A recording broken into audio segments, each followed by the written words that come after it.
Dr. Cindy Hodgson here, exercise physiologist, physical therapist, and women's health practitioner.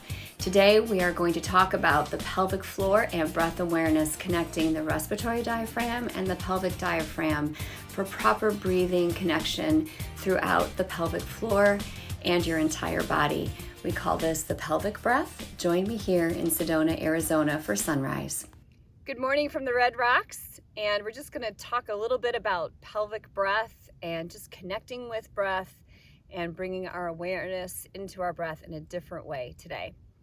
So in the body, we have the respiratory diaphragm, which most people are familiar with, but we also have the pelvic diaphragm or the pelvic floor, which works in conjunction with the respiratory diaphragm. So when you breathe in, you're bringing air into your body, and that expands your rib cage.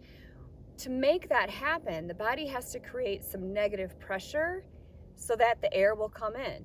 What happens is the diaphragm, which looks like an umbrella, so imagine an umbrella right here, it goes inside out. You could think, ever have that happen in a windstorm? The umbrella goes the other direction. So the umbrella of the diaphragm goes down, and that pulls air in, but it also creates pressure in the abdominal cavity. So at the same time, the pelvic diaphragm wants to make space, right? So both of these diaphragms go down, and they create space so that air can come in, and the pelvic floor softens so that there's less pressure in the abdomen. So as we breathe normally, without a stress breath, so when I say stress breath, a lot of times people are breathing and the only thing that's moving is their chest. And that's actually not the right way to breathe. We want to feel the abdominal area moving some with our breath, even with just a slow, comfortable breath.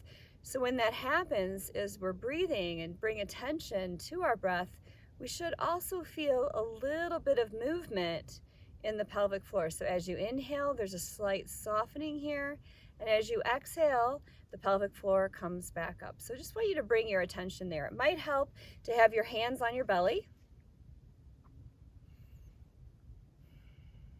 And it might even help to have your hand a little bit below. So no big deal. Don't think that's weird.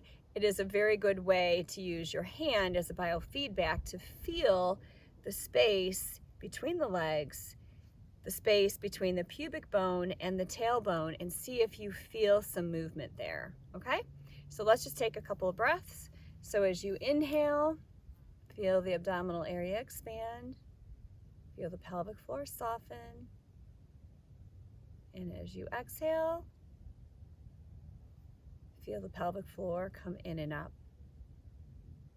So just on your own for a few breaths.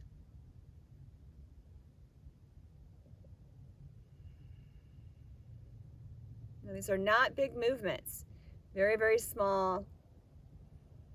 But if you want to make it a little bit deeper, go ahead and take a deeper breath. Feel the abdominal area expand a little bit more. And as you feel that expansion, feel that pelvic floor soften and release. Almost as if you're about to relieve yourself, but of course you don't. You feel the softening in the base of the pelvic floor. And as you exhale, feel that lifting in and up. It's very gentle. And if you don't feel this movement at all, it's very possible that you have some pelvic floor dysfunction and dysfunction between your pelvic diaphragm and your respiratory diaphragm, and there is help for that. The proper women's health practitioner can give you direct feedback and assess and treat. Give it a try, practice this movement. If you need help or want to have more information, comment below and reach out. Have a great day. For best results, practice breathing every day, preferably for short periods, and you can do it multiple times.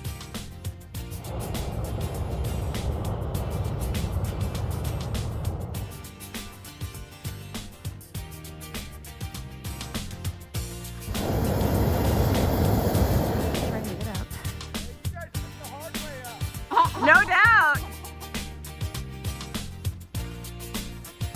Remember that you are creating tomorrow's body today. Look for us online at Essential Therapies at esstherapy.com. And thank you so much for watching.